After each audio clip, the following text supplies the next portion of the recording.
right. Every investor is talking about it, but most of them don't even know what just happened. PropStream didn't just update a few features. They acquired Batch. That's right. Two of the biggest platforms in real estate lead gen are now under one roof. This isn't just a software update. This is power consolidation, and it's going to reshape the way that serious investors pull, stack, and skip and close deals in 2025. And today, Burton, the guy who's behind the messaging, the rollout, and the strategy, is here to tell you exactly what that means for your business. No fluff, no filter. Welcome to the Closers Club. Burton, thank you so much, my friend, for coming on today. This is really big, right? PropStream and Batch coming together feels like just the ultimate power move. So let's cut right through all the noise, all the stuff that's going on online. What does this acquisition actually mean for everyday investors and wholesalers like me who are trying to use these tools to lock up deals? Oh, great question. I think when it comes to the everyday user, the investor who's looking for tech that's going to help them close their deals, this is good news for you guys. I mean, I personally say that only because I've spoken to many people who have heard good things about both products.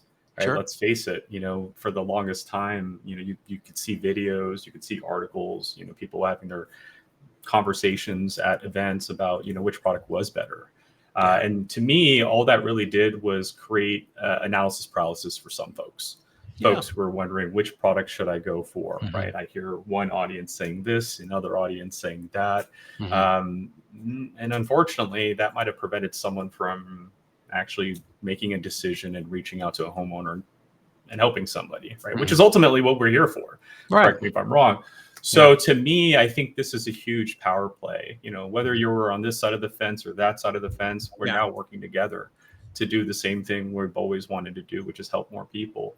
And then for those that were in the analysis paralysis, the window shopping phase, now you have two powerhouses coming together. So I think for those that haven't gotten involved in real estate, or are going to be coming into real estate, this is a huge win for them.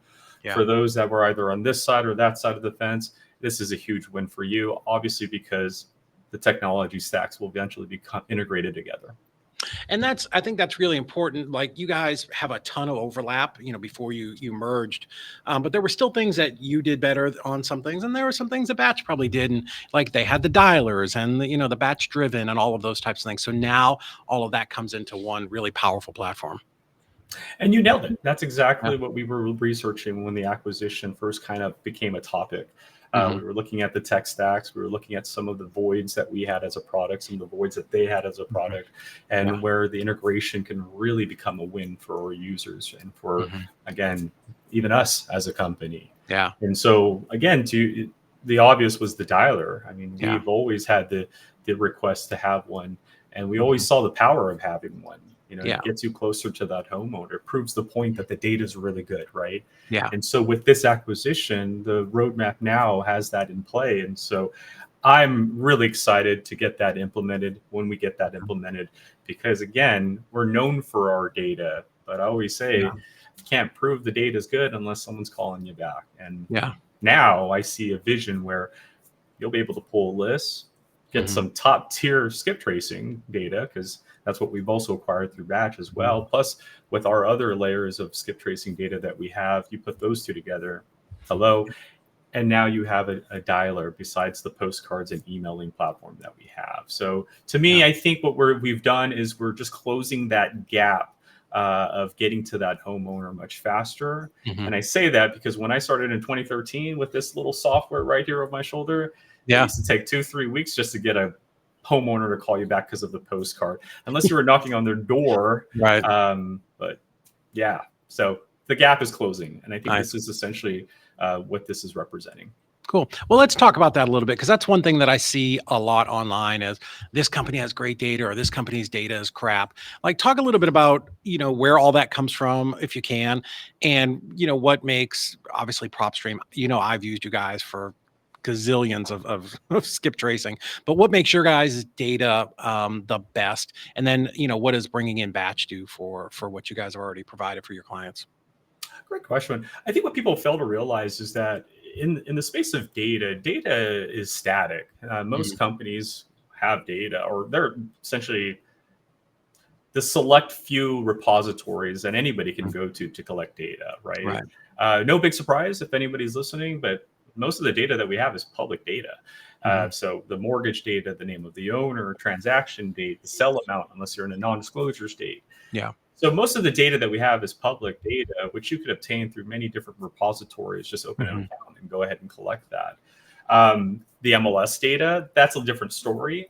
That one takes a little bit of relationship building, because that requires the CEOs and the AEs to give you permission to their feed, the IDX, the RETs, the VAL feed, to just even publish that within your product. So I think ultimately what people fail to realize is that no two providers are the same, because it's a matter of what they do once they've acquired that data. Yes. Right. So I like to say this, for example, David, you and I can go to the same grocery store today, side by side. We can buy the same 10 ingredients side by side, but who cooks better with it? And that's what people forget, right? Again, most of these platforms are getting the same data, but once they acquire that data, who's actually auditing the data? Who's actually in what we call hygiening the data? Who's adding additional logic to the data? Because you might have, in some cases, discrepancies within the provider. One provider might say that property is listed on January 1st. The other provider might say, no, it was listed on January 2nd. So who's right and who's wrong, right? So it's what you do with that data. And so when we acquired Batch Leads, same story there, right? They were doing certain things with the data, and some may have been as, great and unique that we probably are looking at it like, whoa, okay, hold on here. Maybe that could be brought on over. And then vice versa. They might have had some things that they weren't doing that we were doing that separated us from them, and vice versa. So the goal now is, with the acquisition, especially on the data side, the Batch Lead side, is to definitely look at that tech stack, look at all the data sets that they have, and kind of take the best of the best and integrate that over into PropStream. And then, down the road, that's a luxury to our users that they'll be able to have. I think that's so important what you said. It's having that just big Excel spreadsheet with 10 billion records doesn't mean anything. It's the ability to go in there and manipulate that, and to be able to go into a platform like yours and just pull out absentee owners, just pull out, probate deals, or, tax delinquent, or whatever it is. But then the other side of that is, all data providers are subject to the data that you're collecting, right? So if there's this happened in Chattanooga years ago, there was the file that you bought from the county or whoever in Chattanooga was corrupted, and there was all kinds of bad data for like 3 months until they released a new update, or some title company that doesn't decide to file the deed for 90 days, right? There are definitely outside factors that can affect that don't have anything to do with you guys. And then, I get asked this question a lot, and when we were coaching is, a certain percentage of the skip, I get 10 hits back on my skip tracing, and 7 are wrong. I'm like, well, I've skip traced myself, and it gives me everything. When I lived in Miami, when I lived in Boston, when I lived in, so those are real records. They're just, like you said, they're not current and up to date, but they're still records that are out there. So I always want to dispel that myth that, it's something bad that Batch did or PropStream did. It's not. It's the data. No, I think you've inherited, and a lot of people tend to forget that there's just inherently data that can't, that's going to come, not necessarily bad, and I use air quotes on that, but just the variables that are non-controllable. Like we've seen it all the time. We've seen houses that are supposed to have a sold status on it, but the agent keeps it active to capture more leads, right? To then promote other listings. And then we see the counter recorded before the agent changes this. So there are things that you just can't control. Yeah, it's not magic. Yeah, it's not. And then same thing with skip tracing. There's this misconception out there that there's a platform out there that's supposed to have every phone number and every person that you call on their results is going to pick up. Only the government has that, not us. And even then, I tell people, let's even use that as an example. I love this example.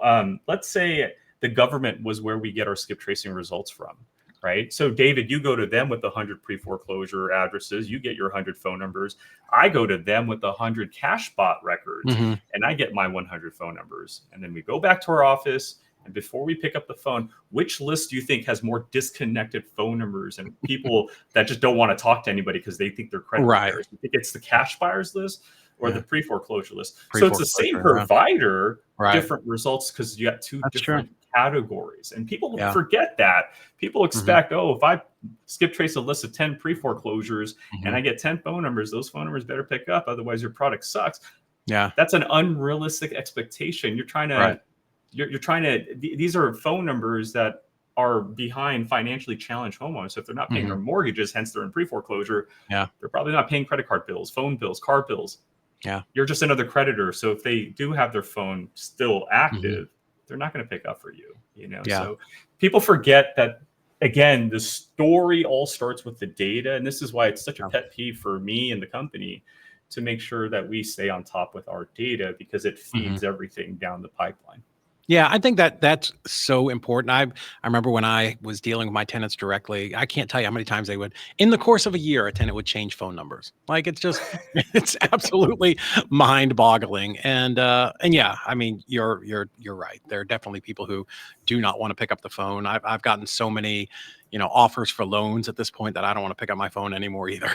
I'm ready to change my own number. I'm there. So, I get so many scam calls. I'm happy that my Google phone tells me scam call or likely scam. So but they still come in fast and furious. I get about 15 a day. It's wild. They do. All right, man. So what else is going on over there? But you guys, you bought Batch. How long? Any idea how long it'll take for that integration to take place? Are they still operating as two different platforms? Yes, status quo right now. So if you're listening, what do I do? Do I, is this going to change? Do I have to go into PropStream to log in now? No, status quo. But as a company right now, there's a lot of internal moving parts, and that's understanding the tech stack, understanding the new employees that we also are now working with. So shout outs to the new team that we've brought in. Really great people, I must say. It's funny because, and I say this from my perspective, I used to hear the consumers or the viewers out there, the folks out there say Batch versus PropStream. And, in my head, I always thought, okay, I guess we're at some competition with them. But now that I'm talking to a lot of these Batch employees, former Batch employees that are now PropStream, we all have the same goal. So it's really cool to just see that, hey, it's you guys that pinned us against each other. Yeah. Well, people love drama. For us. Yeah, exactly. Yeah. And so knowing that we're now officially one whole team and we're all working towards the same goal, which stronger is our goals initially, it's amazing. But to start off the new things, we decided to do an update. And I'd like to share that with you. Sure. So the first thing we did was we decided to share or update our search page. So when you first log in, it's going to look normal. You get the pop-up. You'll notice the map is a little bit brighter. And that's because we actually defaulted it. Normally, it was a satellite view. We're now defaulting it to map view. And the reason for this is we were getting a lot of calls about the draw search feature being really hard to use, especially with satellite view in certain areas. So the first thing we wanted to do is default that. It should just load up your screen faster, in my opinion, too. Second, when you're now pulling up a market, so let's say we go to San Antonio today, you'll notice that the results are slightly different. What we've done now is we've created result cards or map cards. And so you'll be able to see a little bit more description. So rather than laid out top to bottom, you'll see it. Absolutely. And then as you click on any of these results here, they'll highlight the pin on the map. Look at that. And then you're like Airbnb now. It's looking good. There you go. And then you'll be able to go through the photos if there are any photos. So essentially, this is the major change. You'll also see value pins up to 250 on the map. And so we just wanted to kind of uplift the first thing that you saw when you come in, just to kind of start off this half of the year with hey, we still got a lot more time left for the remainder of 2025. And with this acquisition and all the new devs and all the things we're working on, there's way more to come. So look out for that. So this is just one of our recent updates, and that's just enhancing the search page by introducing the value pins, enhancing the search results. And then when you click on any of the results, value pin will be highlighted and photos can now be beautiful. Siphon through. Man, you guys have done so many improvements, even just in the last couple of years. The user experience is just, it's getting better and better and better. I popped on the other day to pull up some properties, and I was just shocked at how much easier and nicer it was. That's the impression. Yeah, we really want to just let people know. I mean, again, we've been in product since 2006, and so it's constant our mind to constantly improve and get it to the modern standard, and if not, pave the way to what a real estate product should look like when you're utilizing it as an investor. So thank you. It means a lot to us. I'm sure from 2013 when you started, like to now, it's light years different. Oh my goodness, light years different. And even I've had a few moments of hesitancy where I'm like, let's not change that. And then we go about it. And then I'm like, okay, you know what? Hold on here. That actually looks good. So, but what I love is that we get constant feedback. A lot of the things that we've done over the course, at least in my tenure, the course of 12 years, has been because of just the suggestions or the opinions that we get, and criticism even that we get from some of our users. It might be because something is taking too much time to get to it, or if not that, it might be maybe it takes too many steps to get to that certain feature. So just want to thank those that are listening, those that have been long-term PropStream users. We appreciate your constant feedback. If it wasn't for that, we wouldn't be where we're at today. So please keep sending us your feedback. We'd love to grow with you. Yeah. What are some of the big requests that are coming in now that maybe you guys are working on? Can you talk about any of those? Dialer. I'm going to put you on the spot. Okay, the dialer. Well, I guess you're working on that. I'm telling you, I've been wanting to say something about the acquisition for a while. It was already on my radar for quite some time, but with all the secretive stuff that's happening. But that to me is the biggest thing. Obviously, the new data sets that we're now looking through with batch leads and all the data sets that have been released this year through all the other companies, new filters and other stuff like that. So, and if for those that didn't see it recently, we did do an enhancement on our pricing. We introduced two new packaging, two new package options. So you have your basic plan, which everyone is familiar with, $99 a month.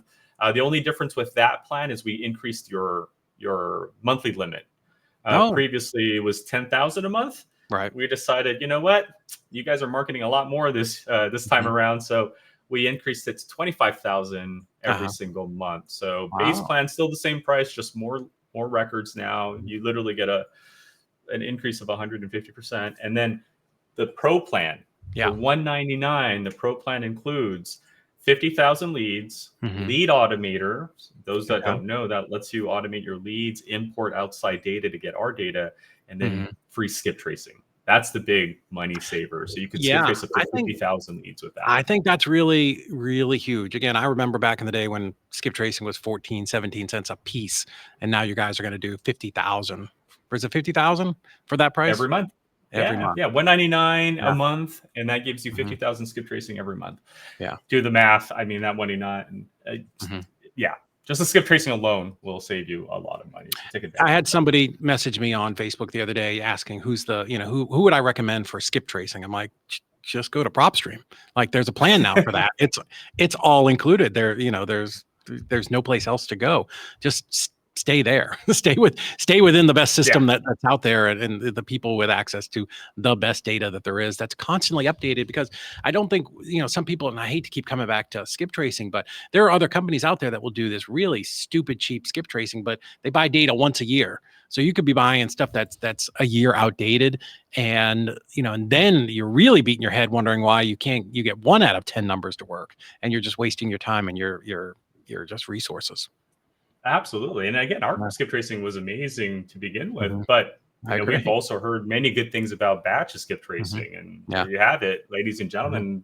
The first move that we can make that's really easy is integrating that skip tracing into our platform. So look out for that. But again, free skip tracing with the Pro plan and the Elite plan. And now you have an enhancement in our skip tracing data.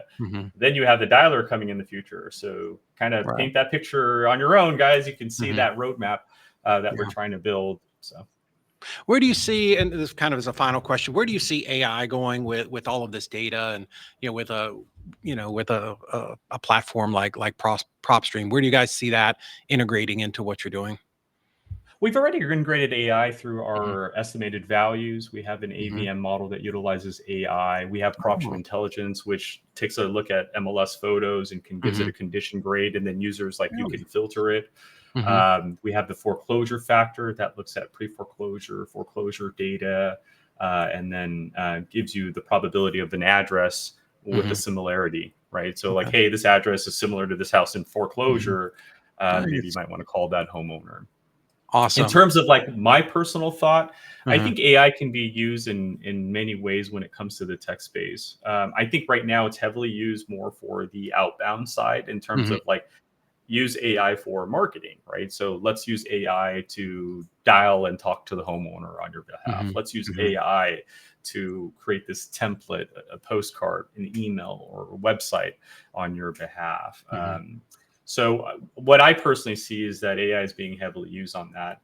What I'm proud of is that our company has kind of looked at it in terms of how can we utilize it to, with the internal data that we're collecting. Because again, us as a company, we buy data. So how can we focus the AI to look at that data, create maybe unique data out of it, or enrich it to enhance the accuracy?